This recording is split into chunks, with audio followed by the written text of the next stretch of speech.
Welcome, one and all. This is the White Nova review. This is our first episode in this series of what I hope to be a very long-term review of wrestling shows, most notably WWE and New Japan, as well as other shows out there like the NWA, Impact, probably some Lucha Underground retrospectives if the rumors are true and that show is done, but we shall see. I'm hoping to keep each video like under 10 minutes or so everything can kind of be bite-sized, but I really want to be able to talk about matches that really deserve a lot of talking about. So I'll stop wasting time and just get right into it then. Wrestle Kingdom 13, there was a lot of fear that this match wasn't going to live up to the Wrestle Kingdom standard between Hiroshi Tanahashi and Kenny Omega, because it did feel odd going in, that the whole story was kind of very meta in the sense that Tanahashi didn't think that Kenny Omega's style represented New Japan that well.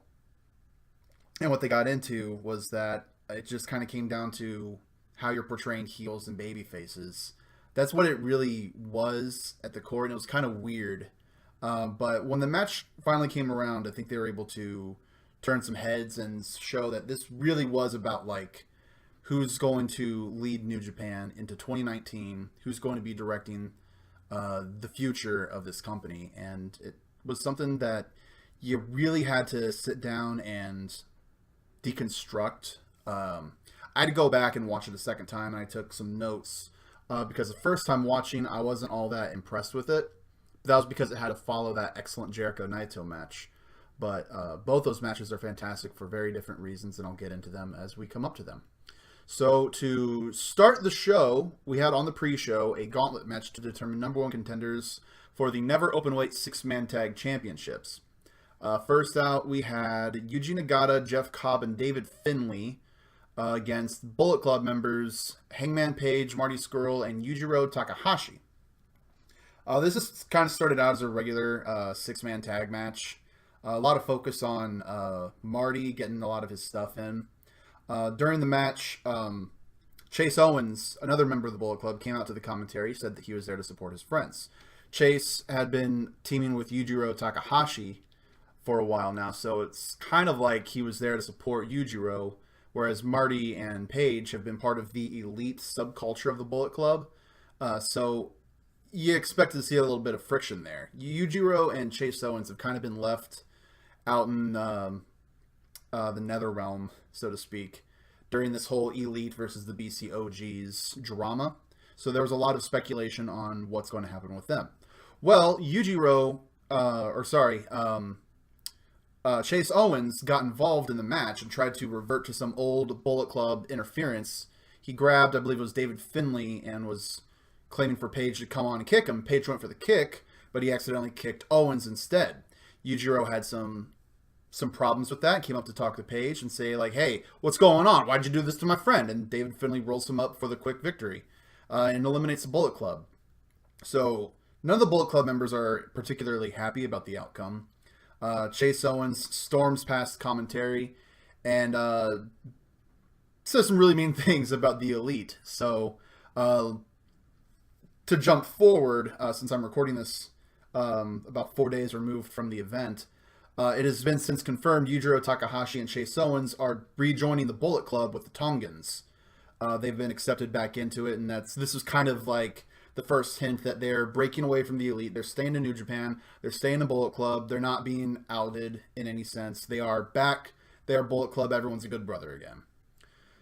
Let's see. After the Bullet Club came out, who came out next? That would have been Makabe. No. Sorry. Nagata, Jeff Cobb, David Finlay. I forget who came out next. I'm sorry. Whoever came out next didn't last very long anyway. Out next after David Finlay got another roll up and pinned basically two people. So David Finlay got a little bit of a rub here. Out next was Suzuki Gun, who came out, and as soon as the crowd got there, Kaze Ninare in, Suzuki Gun just laid into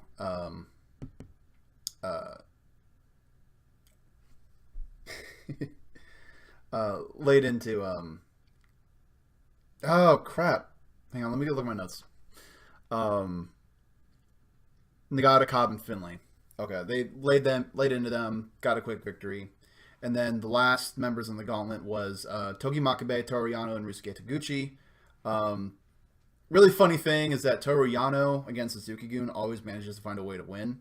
He is giving Ric Flair the run for his money as far as for the term of dirtiest player in the game, because Toru Yano will find a way to kick someone in the nuts or punch someone in the nuts and then roll them up and win. And it's always really entertaining to see him prevail over Minoru Suzuki, who is, for all intents and purposes, a scary, scary guy who murders people every time he has a match. Win or lose, he either kills someone and beats them, or he loses and then kills all the young lions that are out at ringside.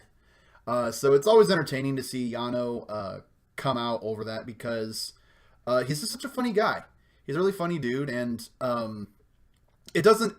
it's never really done in a way that buries Suzuki-gun, because it really does kind of feel like he won because he did all this illegal stuff. You almost get the sense that if Yano was found in a dark alley by Suzuki-gun, they would just murder the guy. But as far as a wrestling match, going by the rules of a wrestling match, he can find a way around that every time, and it's a running joke, and they kept the joke running tonight. Toru Yano got a double low blow on Lance Archer and Davey Boy Smith, rolled one of them up for the win, and he does his Yano Toru and then shrugs his shoulders like, I won again. I don't know why. It's entertaining, and it was a good warm-up to this match. A good way to kind of wake you up, since we're starting this at 2 in the morning, so it was good to see that. After that pre-show match, we saw a lot of announcements for all the shows that are going to be going on in 2019. There's a lot of stuff happening in the States, which is kind of exciting. The other big announcement was that the next Tokyo Dome show in 2020 is going to be a 2-day event. Right now, it's unclear if that means that we're going to make Wrestle Kingdom 14 a 2-day event, or if it's going to be Wrestle Kingdom on one day, most likely January the 4th, and then January 5th, which tends to be New Year's Dash. That's going to also take place in the Tokyo Dome. That's the running theory right now, but nothing's been confirmed yet. So to get into the match, we had Will Osprey versus Kota Ibushi. Really good match. I was floored when I saw that this was announced to be the opener for the match, because I thought that both of these guys are such like top level talent.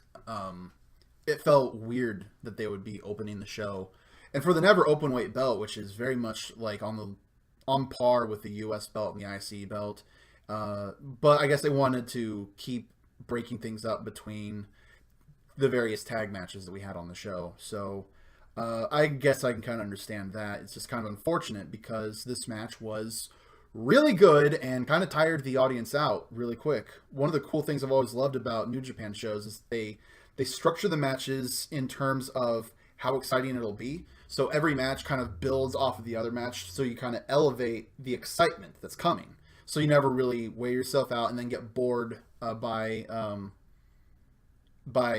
this match, because the one before it was so exciting.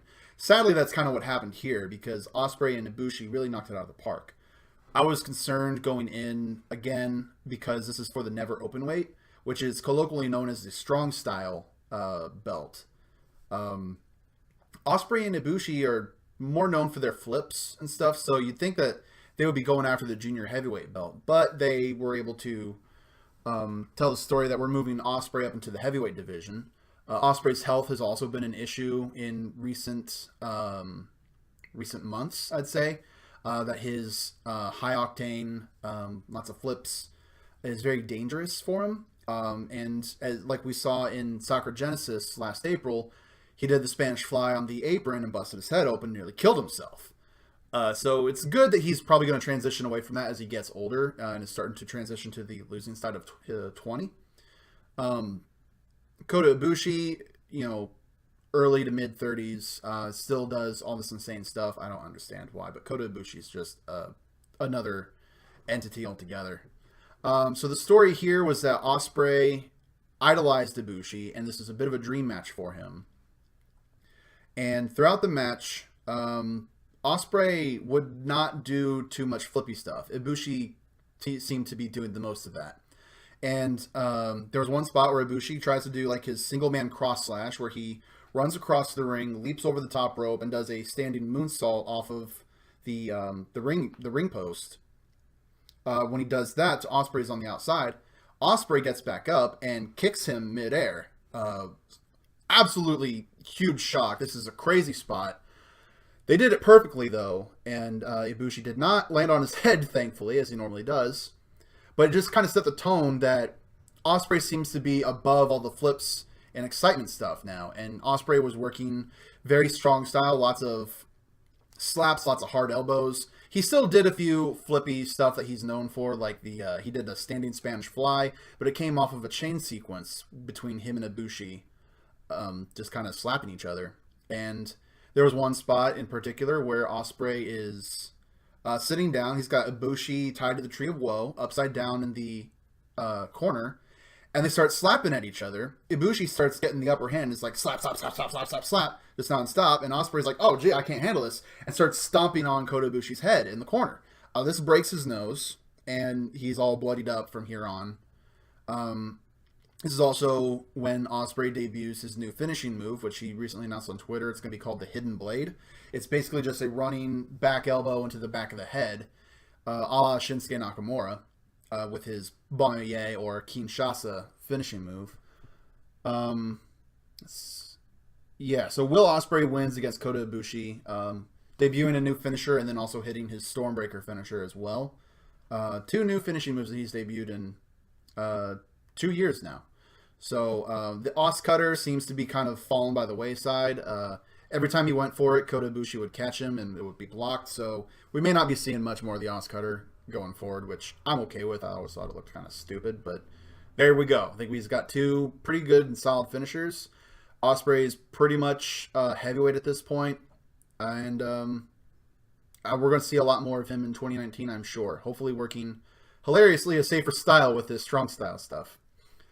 After that, we had the three-way for the junior heavyweight tag teams. We had the defending champions, Desperado and Yoshinobu Kanemaru of Suzuki Gun, who have held the belt since March.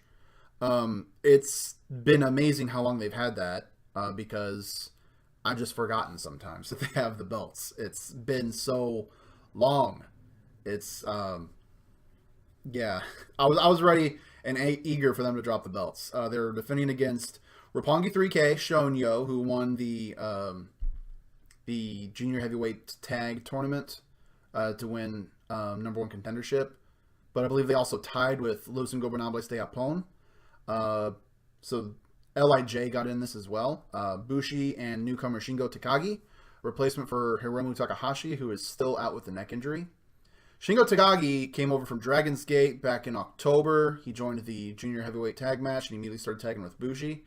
For being in New Japan for 3 months, he's getting quite a lot of love from the crowd. They love seeing him. My only problem is that he's very big, especially for a junior heavyweight. And that's kind of the story that they were telling here, is that he was running through the junior heavyweight division like it was nothing. He's got a sick lariat to the back of the head that he does, and just nearly killed Sho like twice with that, and just power moved everyone, and it was great to see. Shingo Takagi and Bushi win the belts. Not a whole lot of substantial stuff from this match other than Shingo just stealing everyone's hearts. Up next, we had Zack Sabre Jr. challenging Tomohiro Ishii for the Rev Pro Wrestling British Heavyweight title.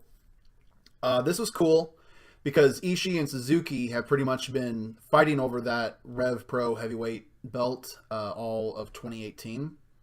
So for Zack Sabre Jr. to go after it, it was like he's representing Suzuki Gun, winning that back, bringing that back to his stable, which I love. I love the stable stuff.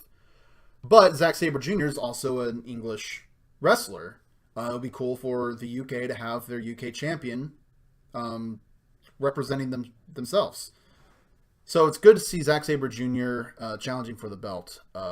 Zack Sabre Jr. is a technical wizard and just really good at making you angry for how good that he is. I could never see Zack Sabre Jr. as a babyface because everything he does, I want to strangle him. I want to beat him with a brick every time he comes out and he talks about how great he is, and then he starts doing stuff in the ring and he's backing it all up. He's so great. It reminds me of Kurt Angle from back when I started watching, and how Kurt Angle is just such a good wrestler. He'd be out there, he'd be irritating as hell, but he backed it all up and he'd win clean. And that's exactly what happened here with Zack Sabre Jr. beating Tomohiro Ishii by submission, which is a huge thing because Sabre Jr. is a big submission user and Tomohiro Ishii never taps out. Now, we didn't hear, and I've heard reports that actually this was a ref stoppage, or they're going back and saying it was ref stoppage or something like that. But he won via submission against Tomohiro Ishii. That's in the record books. That is a big thing that he can tout for the rest of his wrestling career. So that's pretty big. They also debuted a new design for the Rev Pro Heavyweight belt. This one looks a little bit smaller, but a lot nicer and a lot more like a World Championship belt, as opposed to like some WWE game championship belt where you slap a sticker on it and just say, oh yeah, that's for our promotion. So that was really cool to see. Really good match. Really good. So I've been talking for about 18 minutes now, so this is kind of difficult. Next up, we had the IWGP Tag Team Championship match. It was a three-way between LIJ, consisting of Sanada and Evil, who won the World Tag League, so they got to win their number one contender shot to the IWGP Tag Team titles, held by the defending champions of the Bullet Club, consisting Tama Tonga and Tonga Loa, and also the Young Bucks, who inserted themselves into this match. At the end of World Tag League, they just kind of came out and said, hey, we have unfinished business with the Tongans. We want a shot at those tags belts because we're the Young Bucks and we can do that. This soured a lot of people, but the whole story of adding Matt and Nick Jackson in was saved by the claims of Sanada and Evil saying, yeah, okay, add them to it. Because Sanada and Evil lost the tag belts earlier this year to Matt and Nick Jackson at Dominion. And they wanted to avenge that loss while at the same time winning back the IWGP tag belts. And that's exactly what they did. Sanada and Evil looked absolutely amazing, wrestling against four other dudes. Evil is just amazing. He took Matt out to the ramp, slammed him down, ran down the ramp, and then ran all the way back down and clotheslined him. Matt took a sick back bump. They sold Matt's back as being bad as they have been since last year's Wrestle Kingdom. It was just really, really good stuff to see. Strong showing from Sanada and Evil, who, according to Meltzer, are being looked at as the new Tenkozi, Tenzan and Kojima, as the reliable tag team. And they absolutely are that. And the best thing about it is that they're both really good, accomplished singles wrestlers as well. Sanada had a match against Okada shortly after Wrestle Kingdom last year, and it was just, I wanted to see more of this guy every night from then on. I was immediately a fan. Sanada's so good. Evil had a really good year, all things considered. They're just really good. They work really good together. Unfortunately, the biggest thing coming out about Tama Tonga and Tonga Loa is that Tonga is calling himself to be the good guy. So he did a lot of funny stuff, being a nice guy now. There was one bit where I think Evil had Matt, or Matt had Evil in a sharpshooter. And rather than running up and breaking up the hold by stomping on them, instead, Tama Tonga ran out around the ring, got to the bottom rope, and pushed the rope forward so that whoever was in the hold could grab it and force a rope break. Now, in a triple threat, there shouldn't be rope breaks, but it was a fun spot, and it kind of sold this whole good guy character that Tama Tonga is doing. It does feel like he's kind of doing this as a bit of a tip of the hat to Roman Reigns, because Roman, despite being a huge white meat babyface, kept getting booed the entirety of his push. So it's kind of nice to see some Islanders kind of giving some love to each other like that, and hopefully Roman Reigns, who is battling leukemia now, will get better soon and can probably return to wrestling. We can only hope. So good match there as well. Following that, we had Juice Robinson challenging Cody for the IWGP US belt. Sadly, this is kind of where the crowd really started to lose energy because there's been so many consistent good matches, and this is one of the big problems with Wrestle Kingdom is that one of the things I can praise it for is that it goes good match, good match, good match, good match, good match with no break in between. They'd really be able to benefit from an intermission. I've gone to live shows where you really count on intermission so you can go to the bathroom, get a drink, stand up, stretch, because it can be a chore getting through all that, and you want to get your energy back. And that's what we really needed in this match. It's really the only thing this match was missing. Structurally, it was fine. It was a good match. Could have been great if there was some more crowd energy into it, but there wasn't, sadly. So when the referee threw Brandy out because Brandy kept getting involved in the match, there was no crowd reaction when Tiger Hattori said, "Go, get out of here," and Brandy's sitting out there selling it, trying to be like, I can't believe I have to go now. But the crowd's just kind of like, which is so upsetting to see because it really felt like they didn't care about the match, which isn't true. They do care. They're really tired at this point. So Juice Robinson wins. He is put over extremely well by Cody. At this point, you realize that all the elite people have lost. They are putting over the future talent as they break off to form All Elite Wrestling. Cody took 2 Pulp Frictions in a row as a way of putting over Juice Robinson. Juice hits his first Pulp Friction. Cody lays there and he's just motionless. He is just dead. And Juice stands up and is like, "Oh, no. We're going to do this again. Going to do it again." Picks Cody up. Cody is already limp and just takes that second one and just remains to be dead. It's like he just got squashed. So, Juice won in absolutely overwhelming, decisive fashion. Almost like a little bit of payback for losing the title to Cody in the first place. Juice had a very unfortunate run with the US belt at first, despite winning it in a fantastic match against Switchblade Jay White. But he just was not all that great of a champion moving forward. Hopefully, after winning so decisively over Cody, he's got better things coming to him in 2019. Next up, Taiji Ishimori challenges Kushida for the Junior Heavyweight Championship. Unfortunately, the best thing I could say about this match was Kushida's entrance. This is definitely the big talking point. Taiji Ishimori comes out. He's wearing a Bone Soldier mask that looks like a Bionicle mask and comes out to the ring. Next up, you see a small kid wearing this realistic giant Kushida head, almost like one of those mascot things. Very creepy, very uncanny looking mask. He's just kind of dancing around, waving at everyone like this, like he's really happy. He starts skipping down the ramp, and then Ryusuke Taguchi, dressed up as Doc Brown, runs down the ring and pulls him back up to the stage. Sets him in the middle of the stage somewhere and pulls out this time travel device that he has. I guess they couldn't get a DeLorean for this. Kushida, if you may not know, is a huge Back to the Future fan, teaming with Alex Riley with a tag team called the Time Splitters. And so that, sadly, has just kind of been his gimmick, is that he just really likes Back to the Future. But for this entrance, it worked, because then they put the kid in the center here. Doc Brown counts down the crowd. 3, 2, 1, and then hits a button. Smoke shoots up. Don Callis on commentary screams that they just blew up a kid. Callis is hilarious and also invaluable on this show. Really wonderful commentary. Good job by him. Out comes Kushida from the smoke. It's like we did some time traveling stuff. Unfortunately, the match wasn't much better than that. It wasn't bad. It's just I don't have anything to say about it. It was a fine, passable match, but I've watched it twice. I can't come up with anything else to say about it, really. Taiji Ishimori wins. He's the new Junior Heavyweight Champion. So Bullet Club has a title back with them. I see that this video is getting long, so I'm going to stop it here, kind of break this up into a two-parter thing. I know I said that I wanted this to be 10 minutes, but sorry.